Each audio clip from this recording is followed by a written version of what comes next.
Hello, I'm Katie.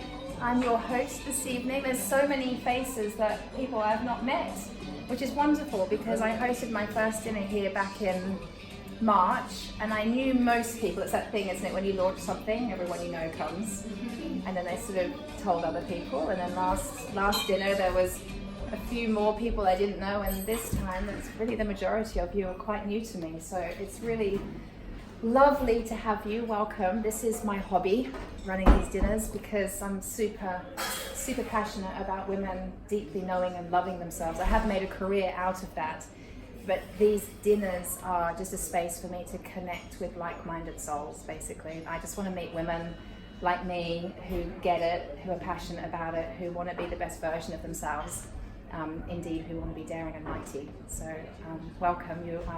You are instantly my friends because you're here, and I know that you're here because you want to be daring and mighty as well.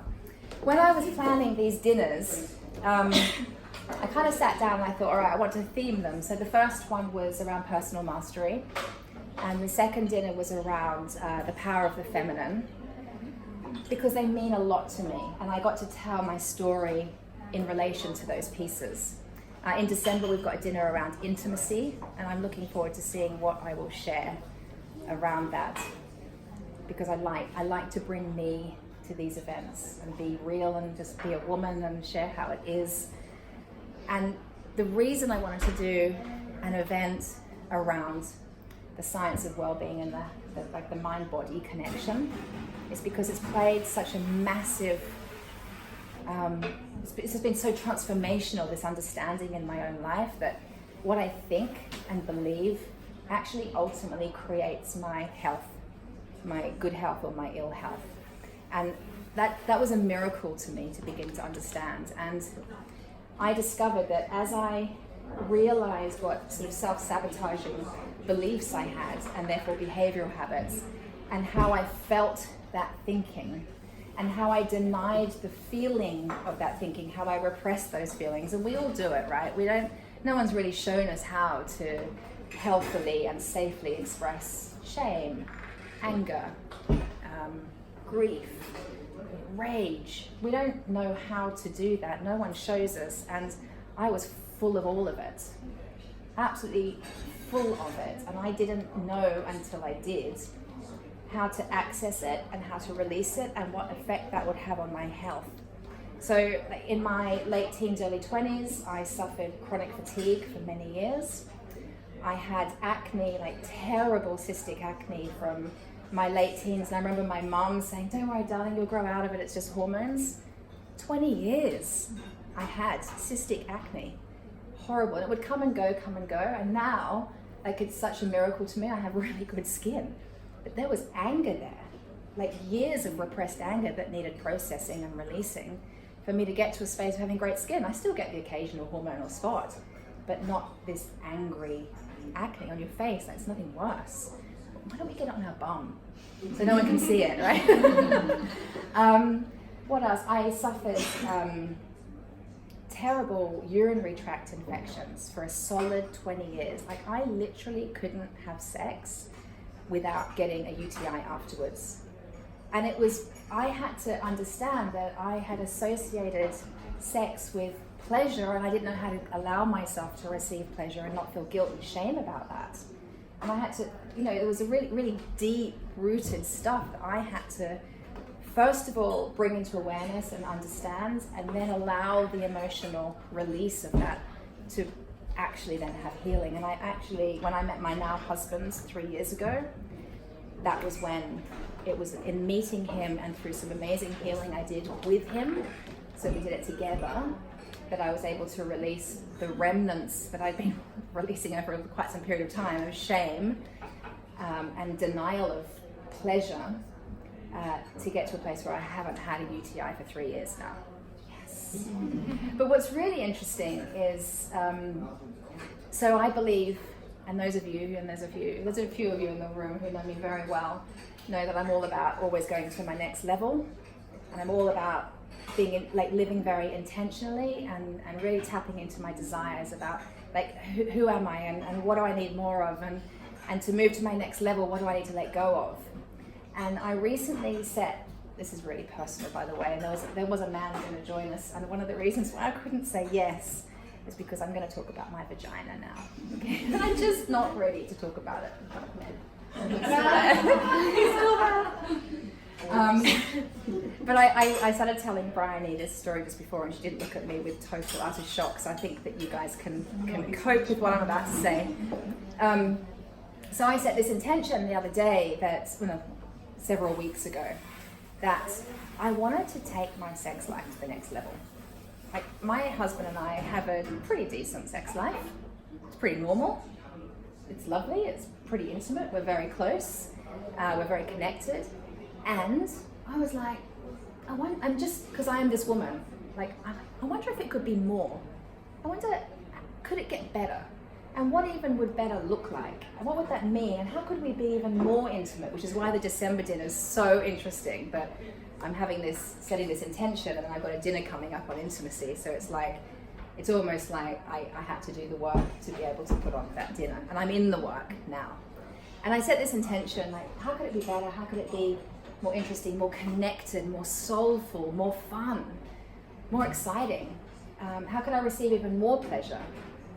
And him as well. How could we give and receive? Like, I had all these questions. Like, let's do this.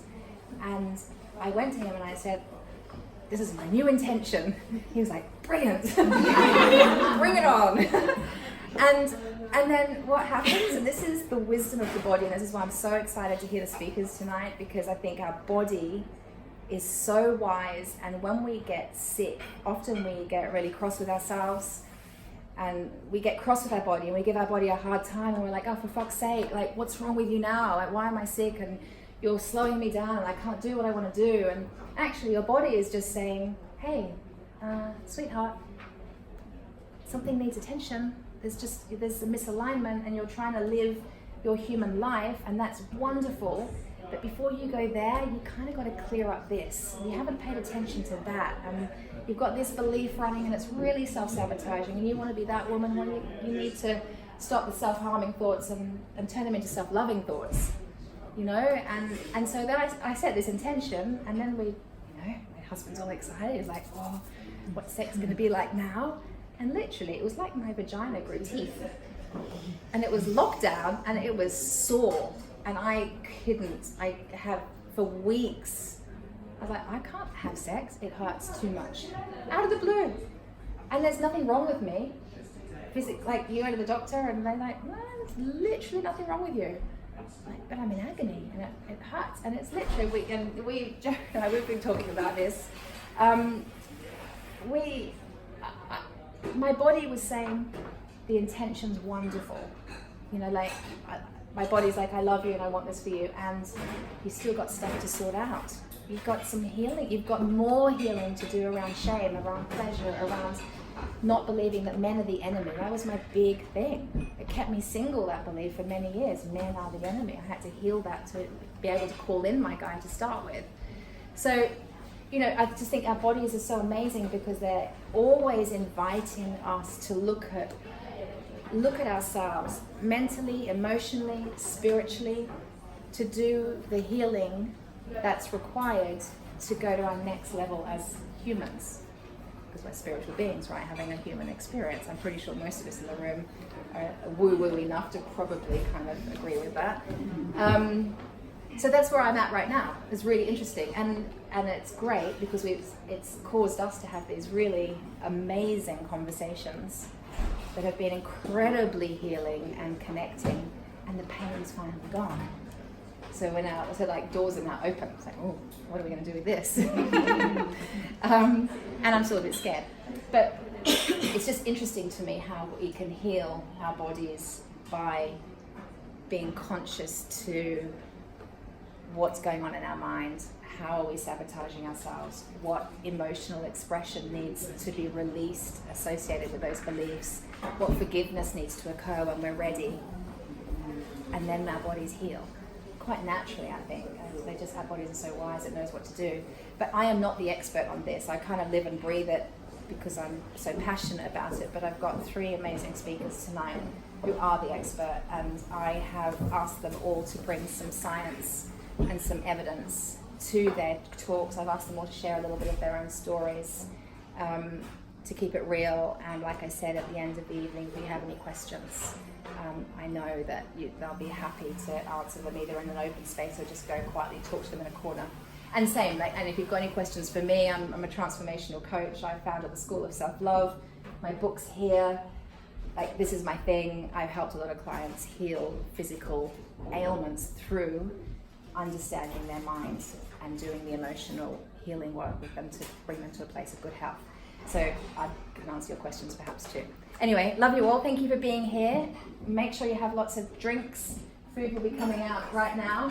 And have a wonderful, wonderful evening.